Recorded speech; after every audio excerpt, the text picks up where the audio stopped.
Yeah. How's Pat? Hey, Patrick, what's going on? I got some things on Skype there for you to download. Oh, okay. Let me open up my Skype window. I had to reboot this morning. My computer programmer's coming over this afternoon, and he wanted me to report to him some of the inconsistencies with the computer, so I shut everything down, and I just got home just a few minutes ago. I'm working with a client right now. What do you got going on? Well, everything out here, okay, the IRS is nothing more the accountant or the cashier for the Federal Reserve Bank. Yeah, well, I think that's pretty obvious, yeah. Well, but it says Internal Revenue System, IRS. Mm-hmm.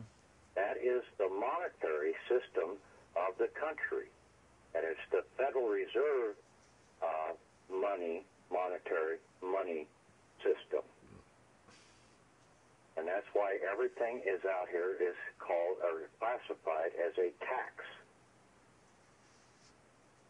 So, and the forms that we need to do are the 1099As and the 1099Cs. I sent you some templates on that to basically go in, and you have to contact. You do a 1099C against like the utility company. They went out and they did a trade acceptance to get the money from the Federal Reserve Bank. Yes. They have no money. Then what we do is we come in and cancel our portion of what they need to pay back to the Federal Reserve. Okay. That's what the 1099C does. And so that we have, when we do a 1099A or C and send it in with a 1096 form, we also needed to send a Form 56 into whatever we send that to. Okay, give me 1 second because I'm going to wait until everything, there's like thousands of messages here on Skype. Oh, there we go. Okay, good. Sorry about that. Oh, I had it shut down since last night. Okay. Come on, babies. Come on. There we go. Okay. Well, that's excellent. I am absolutely just so thrilled about that. The thing is, yeah, go ahead. IRS forms, the 1099A, it is a banking form. It's form number 80. You look at the 1096 form, and you'll see 1099A and a number underneath it. You'll see 1099B. There's a number under that. Yes. You look at the 1099C. There's a number under that. The number under the 1099C is 85. The number under the 1099A is 80. And these correspond with the Federal Reserve Bank? They're banking forms. Yeah. Okay? And the 1099A is nothing more than a deposit or withdrawal form.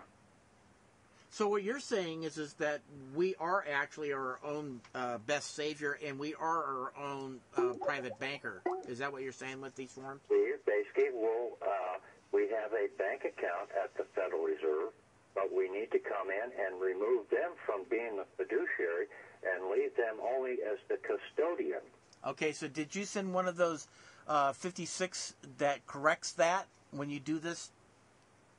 Or is it going to be the same as the last template, the last 56? That's the last template. Okay. No, you just need to send it in when you send your 1096 form in, because I sent the original ones out to where I filed for the tax returns. Well, these tax forms are also part of the return. Okay. Asking for money with a 1099A, that is part of the return. Yes. Excellent. And then you turn around and you could utilize that same form, send that off to, well, I would utilize that, but then I would also do a revocation of power of trust and fiduciary and custodian to the state and to the federal levels. And also if there's a county or would send it into those treasurers also. And now, then, when you say revocation, did you have a document in mind, or is this going to be based off of a little bit of the letter that... I found one for child custody. Yeah, I've seen those already. Okay, and as what I was doing was sitting down this morning and working on modifying that. I don't have it fully modified yet. Yeah, because they still treat you like a ward of the court. Now, what about the Office of the Executor? Would that, because some people are starting to refine it, and by claiming the deceased... You don't need to do that. Oh, okay, all right. I'm just... The Form 56, and you were the executor when you signed that trust. When you created the trust, the Social Security Trust, and that was created when you turned 18, that's when that trust came about with the Federal Reserve Bank. I see. Okay. Now, I have already done something, even though I didn't know that I was doing it. I have terminated or killed off my all-capital name person. I have a estate EIN number for that all-capital name person. Yeah. Okay, so now all I have to do is fill out a Form 1041T and basically transfer all my Social Security assets out into my living trust. Very simply on that one form. That EIN that you're speaking of, was that an EIN that was for the living trust? Is that what you did? Well, no, I've got an EIN for my living trust, and that's a tax-exempt EIN. But I got an estate EIN for my Social Security trust. Okay. Because I told the IRS, and I'd sent a letter off to them about 6 months ago, and then they turned around and said, well, here's your EIN. Patrick Devine, all capitals, deceased. I told him, I said, hey, you know that all capital name person, that's a tombstone name. That's a dead person's name. Yeah. I said, I want you to take care of this. And they did, huh? Otherwise, what the hell they were doing when they sent me that EIN, I was about ready to cancel that EIN number. No, I know what to do with it, because you take another Form 56, and since I have that EIN number, I will put it down as the estate and put down the EIN number in the identification block, and then the decedent's Social Security number will go in the decedent's block. There you go. Now, you could do this with your grandparents and spouses and stuff, too, huh? Yeah. Excellent. I'm telling you, that is absolutely excellent. This whole thing was so damn simple. Yeah, but we have been so convoluted with the 65 million different laws that we were lost like we needed a shepherd really big time, you know? Everybody's been out there trying to think that they know commercial law. We don't need to know commercial law. We're in the private. Yeah. We're exempt from all that. And basically, when they set the IRS up, they set the Internal Revenue Service. And when they did the 14th Amendment, they were talking about the public and the private side that they were dealing with, right? They were basically having an interface for that. Yeah. And basically, it was nothing more than the IRS is a cashier for the Federal Reserve Bank. Well, what about the birth certificate? Now, does that fit into this scheme somehow? I mean, is it a different system formula that you go up to the U.S. Treasury? Deal. Huh? That's a different deal. We will have to go and claim our other assets that are held in the American Treasury and also at the DTC. Well, where's the CAFRs fit into all this? CAFRs, based off your birth certificate. At the state level. And you have to, at the state level, you're going to have to go in and do a lost and found or a abandoned property filing with the treasurer. Not a tax return. It's a lost and found, and all the state treasurers have a lost and found or a abandoned property claim form. Yeah, I've been working that. Yeah, I know which ones you're talking about. But would you file that on, like, the CAFR? Would you go back to the birth county and accumulate the CAFRs there? And I would start with the treasurer of the state.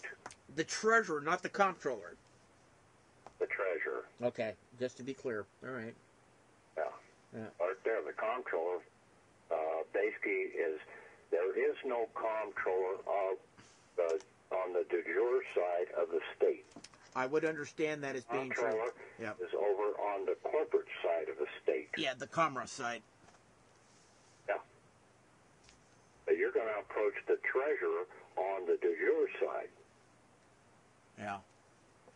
So that would be a direct account. Like you said, the DTC is Direct Depository Corporation. That means that they're handling the private side. Isn't that correct? Yes, they're handling, and Seed and Company, they have our municipal shares of stock in the city, the county, the state, and also the country that we were born. How do these T-bills that get set up on your name that ventures out 30... Don't worry about them. You don't worry about them. All right. But aren't those retrievable, or is that just a principle that can't be touched? You've got a bank. That ties to the bank account, okay? Uh-huh. Get the bank account, and then basically you won't have any more T-bills that are being written against you without you know. Hang on just a second. Sure.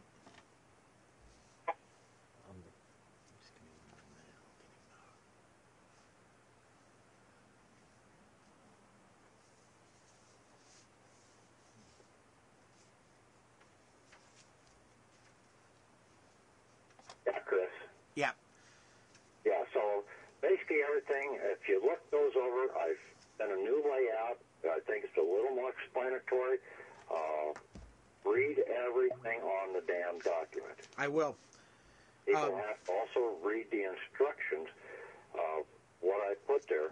I also sent a template Word to where you can type your information in and then put the 1096 form in and then print out onto that form. I'm still working on the one, we had those a year or two ago, some of those templates that we just had to put the forms in. But you can only do it on like the red sheet.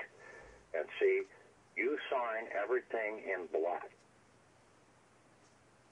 Okay, now, Gene Keating said last night to do... I'll go by what Gene Keating says because he does not know his ass from the hole in the ground. Okay. Okay? This is a bank form. Mm-hmm. That is a scannable document. These 1099As and stuff. All right. And basically, everything that is in red does not get recorded. Ah. Everything in black is what is recorded off the 1099As or the 1099Cs or the 1096 form. Wouldn't it behoove somebody to go ahead and sign it twice? No. Chris, why screw the thing up? Well, I'm trying to understand all this stuff, and, I have to ask the question, so I'm just asking. Don't think it's nothing more than going down to making out a withdrawal slip at your bank. I see. Or a deposit slip. All right. That's how simple this is. That's all that the 1099A is a withdrawal or deposit slip. I put that up at the top. And then the 1099C is just an account settlement slip. Ah. Basically addressing them to settle the account. Well, that's important information right there. All right. Hey, well, listen, let me scoot. I've got a client here, and I'll call you a little bit later if I get a chance. Well, I won't be here. I'm going to be heading out here shortly. All right. Well, you guys getting any snow back there? Well, there's maybe some coming. I don't know. Hopefully it stays to the north of us. Anyway, thanks for calling. I appreciate it. Okay. And I'll get this posted out for everybody to hear. You got those downloaded? Yes, I do. Thank you. I appreciate it. Bye-bye.